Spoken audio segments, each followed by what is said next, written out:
This voice presentation is a research view and 4 articles based on theories of practice and inclusion of teaching.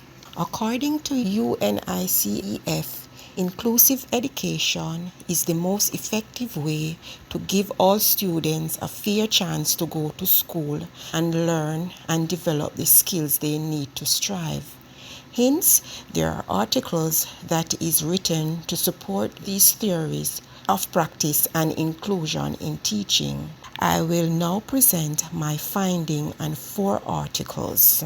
Literature Review Article 1.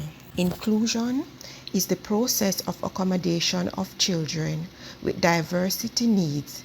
Inclusive education is a multi-component strategy or perhaps a mega strategy. Michel, 2008.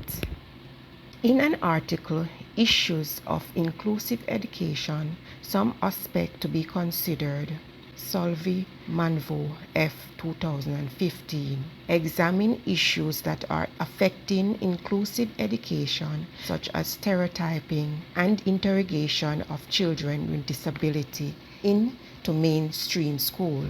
Sometimes children with disability are integrated in mainstream classroom. However, special measures must be put in place to accommodate each child. While this article speaks about interrogation, mainstream, international principle of inclusive education and barriers in education, there are some limitations to solve the issues. Solve Manvo F. 2015 outline ways to consider appropriate and effective inclusive education. However, there are discussions on issues relating to historical practice, practical aspect of inclusive education. The researcher UNESCO policy guideline for inclusive education. It involves changes and modifications in content, approaches, structures, and strategies with a common vision that covers all children of appropriate age and conviction that is responsible for a regular system to educate all children. In the article, there are findings of barriers that are occurring with inclusive education in countries over the world. Innovational barriers like value barriers, power barriers, practical barriers, and psychological barriers.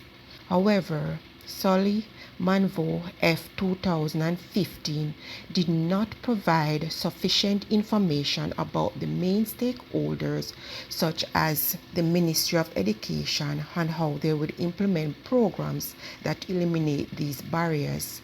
There are various recommendations such as classroom management, universal design for learning, adequate achievement, social constructive theories, scaffolding, spiral curriculum, cooperative learning, inclusive assessment that can be used in the inclusive education setting.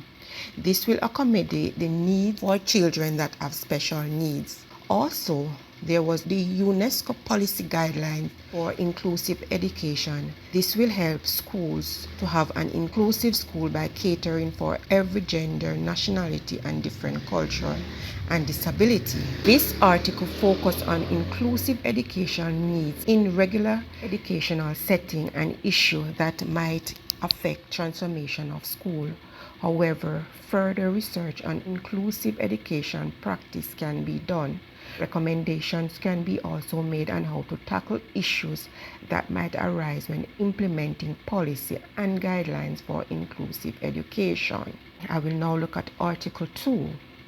Globalization occurring to the Organization for Economic Cooperation and Development, OECD, is the widening and deepening and speeding up of connection across the national boards, according to the OECD 2013.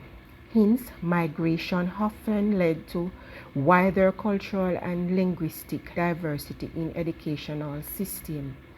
In the article, Knowing Your Students in Cultural and Linguistical Diversity Classroom, Robert Maloney and David Saltmarsh, 2016 examined cultural and linguistic diversity classroom, knowing the student is inscribed nationally as the first of a number of professional standards for teachers, AITSL 2013. These articles have strands and strategies to deal with the needs of students from diverse cultural linguistic. Maloney and Saltmarsh 2016 used statistics to examine the language background other than English, LBOTE, to determine the cultural and linguistic to know students' background. The researchers used different categories of school backgrounds such as the metropolitan, suburb, and other school to get different language that was spoken and whether there are initiatives that the teacher education program could establish and develop pre-service teacher capacity in the light of the global context. The researchers discussed an important topic, pre-service teacher education, by identifying a range of strategies that the schools of education might use to deal with issues of students' diversity in teaching. Within the program content, program tasks, and activity beyond the program. However, Maloney and Saltmarsh 2016 did not provide sufficient information on the social context, how it would affect learning, and what would be the major challenge that could develop in the classroom. Significantly, prior knowledge and cultural linguistic and background of the pre-service teacher can form an individual interpretation of curriculum and learning experience offered. These articles focus on cultural linguistic diversity, which examine teachers' education programs that could use to widen pre-service capacity.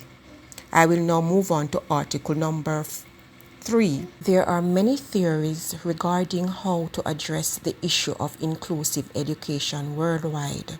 UNESCO 1994 has been identified as the international breakthrough for inclusive education. The article Research about Inclusive Education in 2020. How can we improve our theories in order to change practice? Carls Nihomic 2020.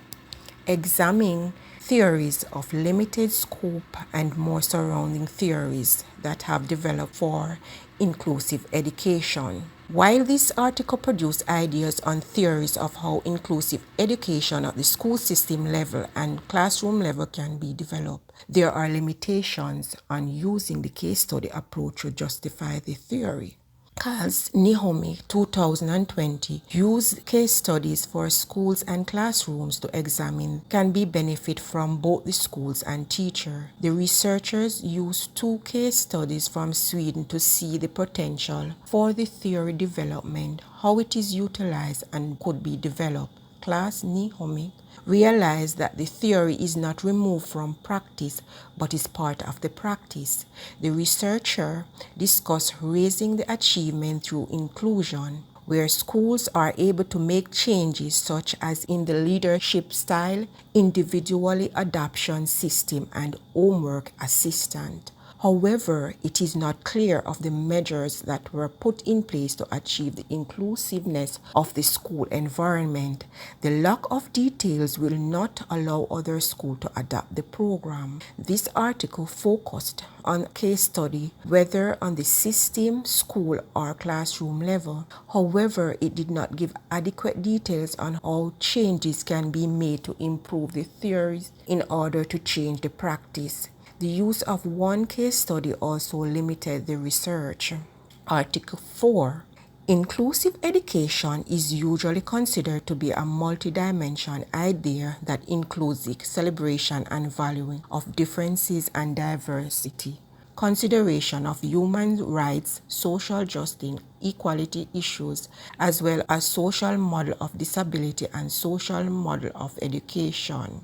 In this article, Inclusive Special Education Development of New Theory for Education of Children with Special Needs and Disability, Gary Ott by 2015 article captures the viewpoint of different theories. These philosophies provide alternative views of education for inclusion in the classroom. The theory is based on values and practice of inclusive education with intervention, strategies, and process. According to Hartby's 2015 article, some theorists see inclusion as beneficiary too, as it allows equality where special needs students are able to work along with the regular students. The researcher presents a model for integrating two approaches, special education and inclusive education, and elaborates on strategies providing effective education for children with special needs.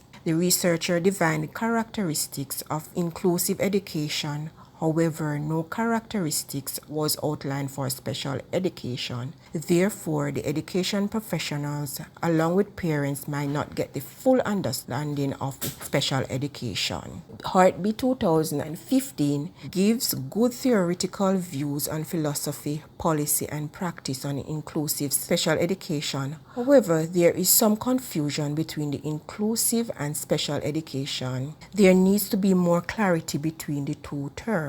Furthermore, there was limited information on how teachers will reach students with special needs when they are placed in the mainstream setting. In concluding, I will leave these 5 questions for further inquiry. They are: why do some types of students seem to grasp the concept and learn more easily than others? How might cultural assumption influence your communication with students? How might students from diverse cultural backgrounds influence their level of engagement?